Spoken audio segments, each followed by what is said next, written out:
garlic, about a medium onion, about 80 grams, which you cut into quarters, 30 grams of olive oil, about 500 to 600 grams of beef cut into 1-inch cubes. I'm using normal beef here, like one of those things you can buy frozen. And then you need about 2 russet potatoes. It's about 400 grams, peeled and cubed. And you soak them in water before cooking so that they will not turn brown and oxidize. And about 1 Australian carrot size, about 50 grams, peeled and cubed. 700 grams of water.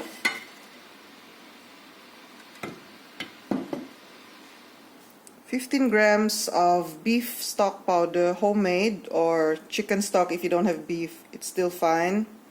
And then about a teaspoon of white pepper powder, or according to your taste. And then about half a tablespoon of dried mixed herbs or Italian herbs or whatever herbs of choice. Then of course you can add salt to your taste. Oh yeah, and I forgot. You will need a tablespoon of Worcestershire sauce. Okay, let's get started. So first of all, we're gonna put our garlic into the mixing bowl, and we want to chop it really finely. 2 seconds, speed 7.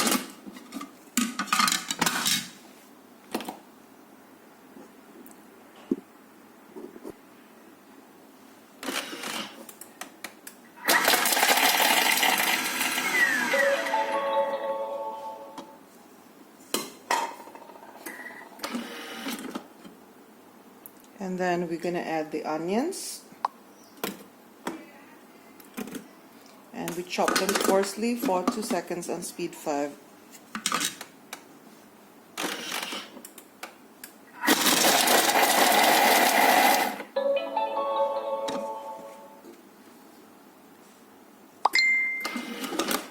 Then we add our olive oil.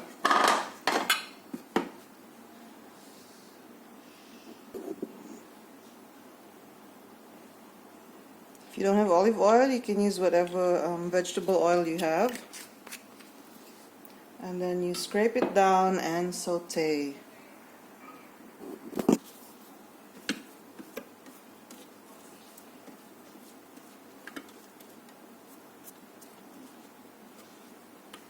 Okay, resist the urge to tap your spatula against your bowl. You can use your hand if you wish to.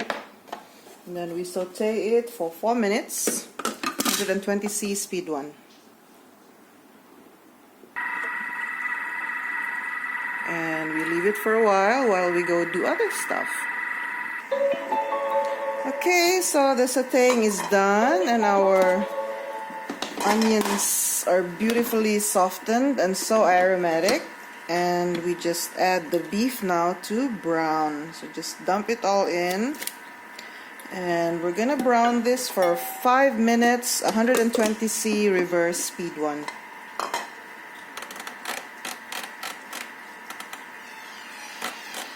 So just to show you how it looks like moving.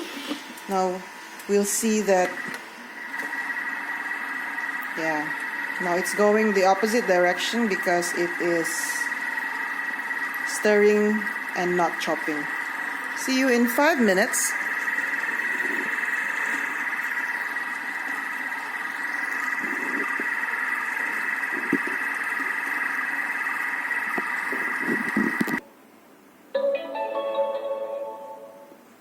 Okay, so our meat is browned. And it looks lovely and brown, and we're just gonna add at this point the rest of the ingredients, which are the carrots, the beef stock or chicken stock if you don't have beef stock, and then the pepper and the dried herbs. If you can have fresh, you can, but you may want to cut it down a bit. And then the 700 grams of water. The reason why we weigh the water is because it's easier for us to determine how much salt to put in. approximately 1 teaspoon for every 500 grams of water. Right? And last of all, we're going to add the potatoes. And the reason why we are adding these last is because we want to make sure that we don't exceed the maximum capacity of the bowl, which is right about here, max. Okay? Because some people, they love potatoes, like my kids, and sometimes I add a bit extra. So like this one, it's not even hitting the 2 liter mark yet, so it's fine. So now it's about 2 liters. So if I want to, I can still add another potato. But for now, I'm fine. We're just going to proceed. And all we need to do now is to let this cook for about 45 minutes on 98 degrees reverse spoon. Oh, the most important ingredient of all, the Worcestershire sauce. 1 tablespoon of this, because it gives a certain flavor that is very unique and which somehow makes beef stew taste like beef stew. Right? So just leave it for about 45 minutes on 98 degrees C. Basically, we are cooking this on slow cooker mode. And if after 45 minutes you find that your meat is not tender enough yet, you just add increments of 10 or 20 minutes until you are satisfied with the tenderness of your meat.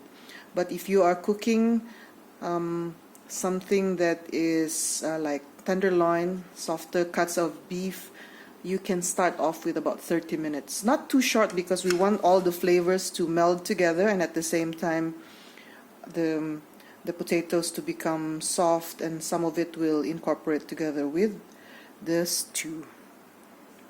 That's it. Super easy.